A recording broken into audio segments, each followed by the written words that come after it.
لوگ یہ سمجھتے ہیں کہ گائے میں 7 حصے ہی ضروری ہیں، جب تک وہ 7 حصے نہیں ہوں گے قربانی نہیں ہوگی. یہ بالکل غلط ہے.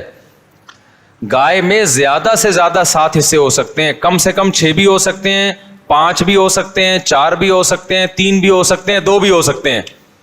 نہیں آئی بات سمجھ میں؟ مثال کے طور پر 2 آدمی گائے لے کر آئے، آدھی ایک کی ہو گئی، آدھی ایک کی، تو 2 حصے ہو گئے. 3 آدمی گائے لے کر آئے، 1/3 ایک کی، 1/3 ایک کی، 1/3. اب یہ نہیں کہ یہ 1/3 میں آگے منہ والا حصہ تمہارا، بیچ والا، پوری گائے میں 1/3. 4 آدمی گائے لے کر آئے، یا ایک آدمی لے کر آیا، 3 آدمیوں کو حصے بیچ دیے اس نے، ٹوٹل 4 برابر حصے کر دیے.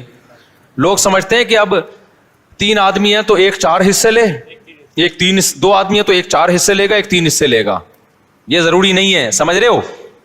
اس تکلف کی بالکل بھی ضرورت نہیں ہے. کر لیا تو بھی قربانی ہو جائے گی. تو یہ 7 سے زیادہ لوگ شریک نہیں ہو سکتے، 7 سے کم 6 بھی ہو سکتے ہیں، 6 برابر حصے کر لیے جائیں. ٹھیک ہے.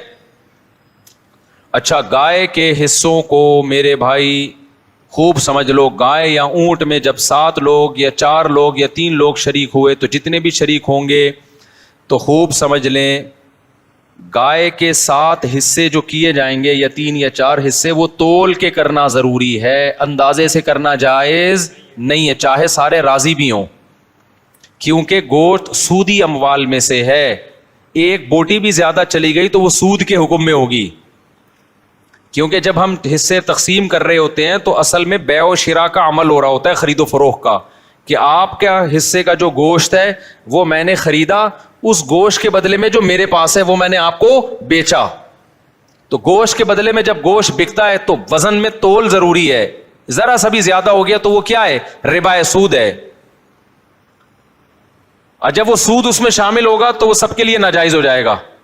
لہذا یا تو تول کے تقسیم کریں یا سود سے بچنے کے لیے ایک کام کر لیں کہ 7 حصوں میں کلیجی ملا دیں.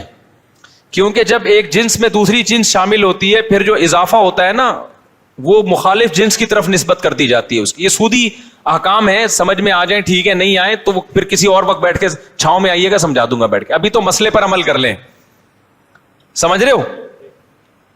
تو آپ نے کیا کرنا ہے کہ جب گائے کٹے گی، ذبح ہوگی، 7 حصوں میں ڈیوائڈ کیا، اس کو 7 میں تھوڑی تھوڑی کلیجی رکھ دی. سمجھتے ہو؟ اور کلیجی کے بھی 7 حصے کیے شروع میں، 7 میں تھوڑا تھوڑا گوشت بھی رکھ دیا تاکہ کلیجی میں بھی سود کا حکم نہ ہو اور گوشت میں بھی سود کا حکم نہ ہو.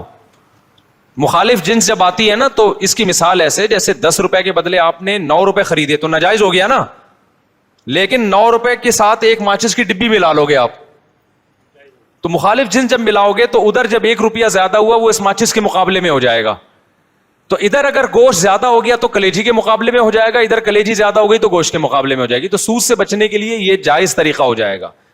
ہیلے کی 2 قسمیں، ایک ہیلا وہ جو حرام کی طرف جانے کے لیے ہوتا ہے، ایک ہیلا وہ ہوتا ہے جو سود سے بچنے کے لیے ہوتا ہے. تو یہ ہیلا جائز ہیلا ہے.